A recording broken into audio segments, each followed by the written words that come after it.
We're in Drumchapel. I've heard so much about this place. I can't wait to visit this sports centre. Well, it's a community hub, really. There's so much activity going on here. I've just heard so many great stories. We're going to meet Grant, a staff member that runs it. We're going to meet a bunch of volunteers, loads of people that take part. There's so many different activities here. This is sport and physical activity changing people's lives. This is it in action. So let's check it out. So this is the disability sports session. My name's Grant Morrison. I'm a Community Sports Hub officer for Glasgow Life. I work with Drumchapel Sport. Today we're in Drumchapel Sports Centre. We've been running for around 10 years and we have about 10 clubs involved in the facility and across the area.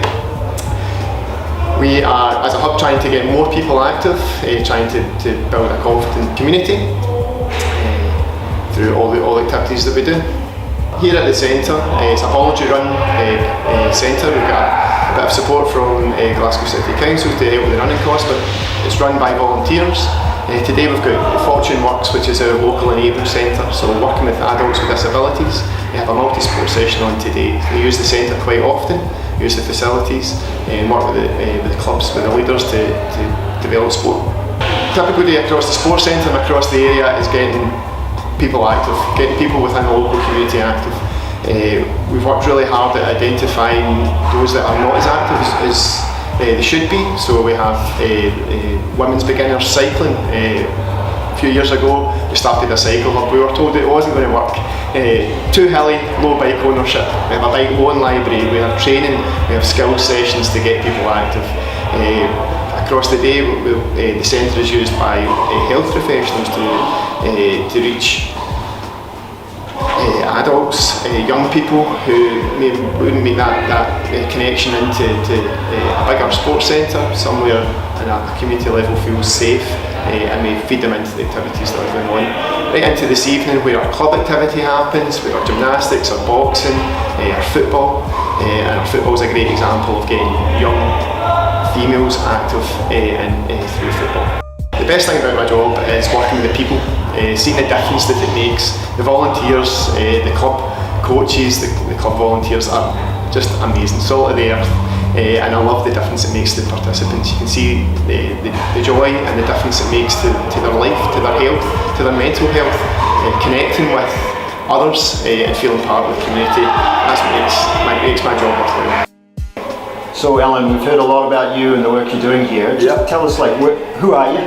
My name's Alan Marks. I am from Fortune Works, which is just next door to the sports centre here. We use the facilities up here 3 times a week.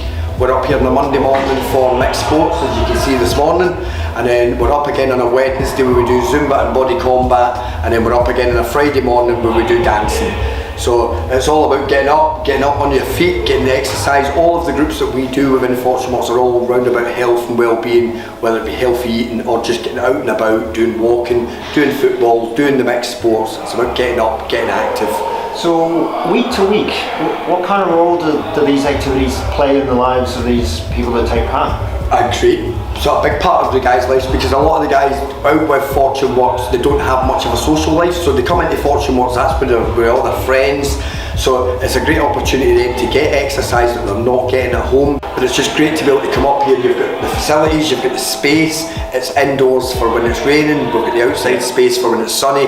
It's just a great facility for us. It makes our job a whole lot easier when we come up here with the guys having everything laid on for us, and the staff up here lay it all out for us coming up and put it all away for us when we leave, so it definitely makes my job a lot easier. I'm Jamie, I'm from Clydebank. I'm nearly basically yoga, but it's classes Clydebank. Yeah. I do a lot of sport, like I do football. I'm in the football team on a Friday. All the young adults that come to the group are patients at one of the practices that their CLP or the community link practitioners based in, which then allows us to work with them one-to-one as well at the group if they need that. Why is it important to have a space like this for them to meet? Yeah, so we don't have any funding for the group, so Terry's been really great at kind of helping us out. We do a bit of sort of fundraising when we can, but we've not got any actual funding that comes in, so the space has been really good. It means that we've got a regular space for the young adults to come together. We can use all all the equipment here as well, so kind of like badminton, table tennis, the space up here as well, and we know that we've got the space. This is a door that is installed by a member of one of the clubs for free. So it's everybody trying to contribute. Already hearing stories from Grant about how they make this place work. Door installed for free by a local volunteer. That's the kind of thing you have to do to make these kind of facilities work. Just going up to check out some cycling. Grant's going to introduce us to some people here. What are they? Grant, are they in a So this is water cabin? Water cabin. So this is the Drumchapel Cycle Hub. We started in 2016 in a project funded through Spirit of 2012 to get more people active. We started with one container full of 20 bikes. We've now got 3 containers, a decking area, we have a bike mechanic station, and a range of different opportunities to get folks active. So right through from cycling skills to lead cycles on a weekly basis. Great. Alright, let's meet some people. Okay. Hi Siren, how are you? There was a huge boost in cycling. We were absolutely massively busy. We literally had people lining up to borrow bikes, to get their bikes repaired. We literally had queues down the street for months, to borrow bikes, and it was crazy.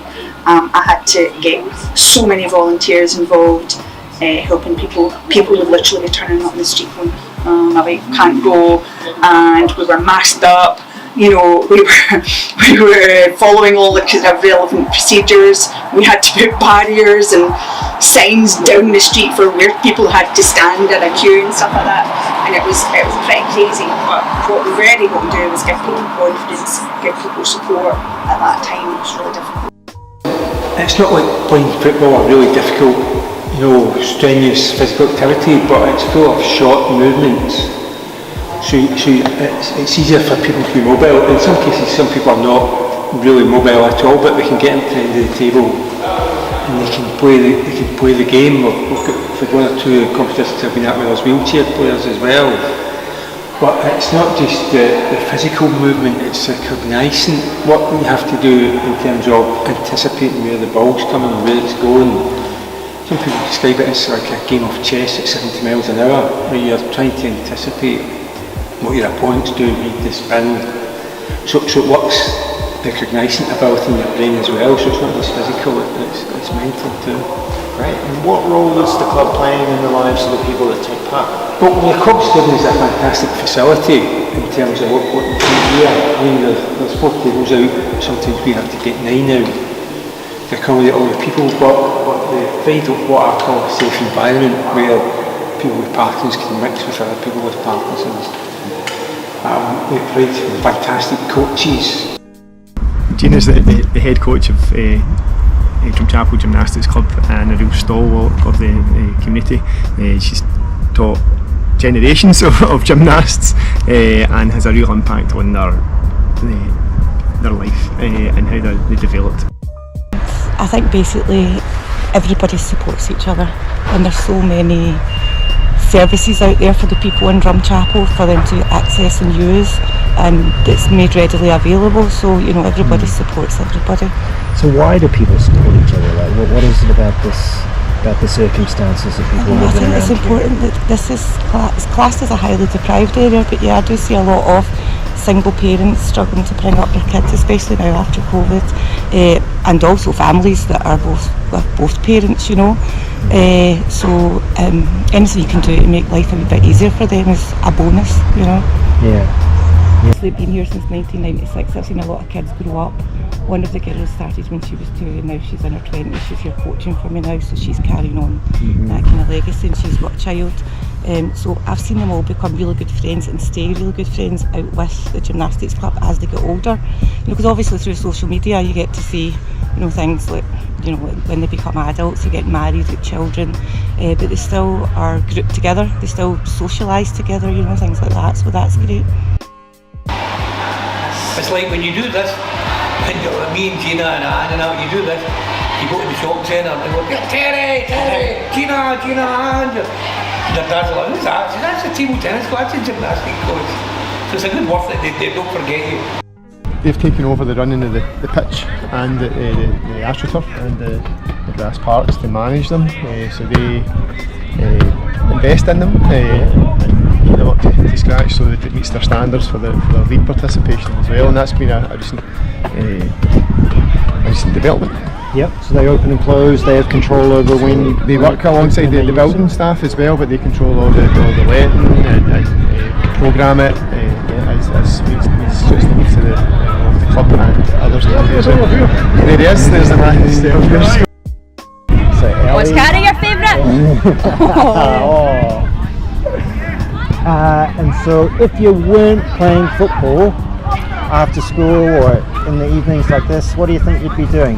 Like playing playing with your toys that's like your room or something. Sit and watching telly. I think the first night we got 16, 17 girls. We just grew up year after year after year after year. And we have an academy on a Thursday night which is just girls who come for fun, just learning to play the game. Out with what you see tonight. For us having 216 girls, what we're doing is creating role models in terms of girls coaches that will break down barriers as we kind of get further and further and further. And my whole thing for me is 50% of the coaches will have within the club eventually are female. Tell me about the strengths of this neighbourhood. I think Drumchapel also, it was here in 1955, I think it was first here.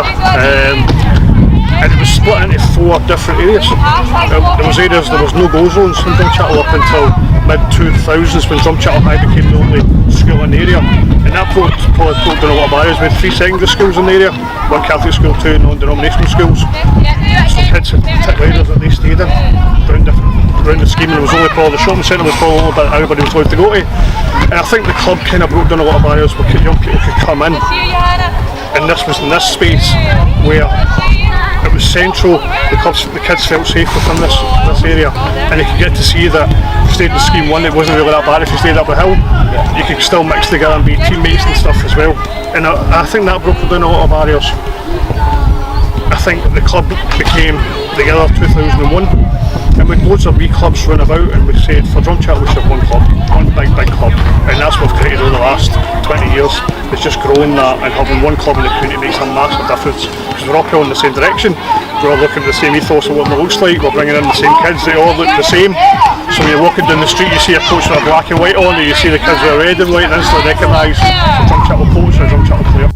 I'm currently the club's community growth officer, so I'm trying to get more involved with the community, bring community into the club more. It's just fantastic, everything that we do in the community. We go into schools, we bring schools here. We're starting a mini kicker session, so it's just like babies classes, all that. We're doing so much for the community. Great. So what is it about this community that you think makes this club helpful to the community? Like, tell me about Drumchapel. Like, why do people around here like being part of this club? I mean, I think the football is the heart of a community. I think, and this especially in Drumchapel, I think you'll find at least every single kid will have somebody in a family that is involved with the club. It's just, it gets out to the full community. I mean, all the kids here, probably from all over, but they'll have somebody within the community that stay in Drumchapel. Yeah, my name's Jerry Doherty, and I've run the box stand here for the last few years. I used to box in the club myself, and it did a lot for me. I was back just doing a wee bit of training, and the person that was running it had to leave, so I just didn't want the club to shut. So I don't just run it myself here, I do get help with it as well with Big Craig and Jamie Maguire. They both help us a lot, so it's not just all on me. So what difference does it make for the kids who take part? Oh, once they start taking part, it's night and day for the confidence. It's not just in boxing, it's like if you go into a boxing match, when you're sitting in that dressing room before it, a lot of things go through your mind and you are scared, everybody's scared, but you deal with it and you go through with it.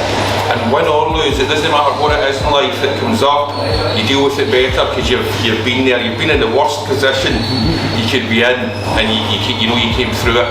So it doesn't matter what it is in the future, it stands you in good stead for dealing with the thing when you're under pressure, you know. I just love boxing. I love boxing, and I'm too old now to box myself, but when I'm at the matches with the kids and they do well, you know, and I don't even mean they don't have to win, but if they do well and they're just the pride, you know what I mean, that I get for it, you know, it's quite emotional really. It's you know, I mean, nearly tears sometimes. I need that in my life to you know what I mean, give me what I need. Yeah. I think having consistent facilities, consistent activities is really important.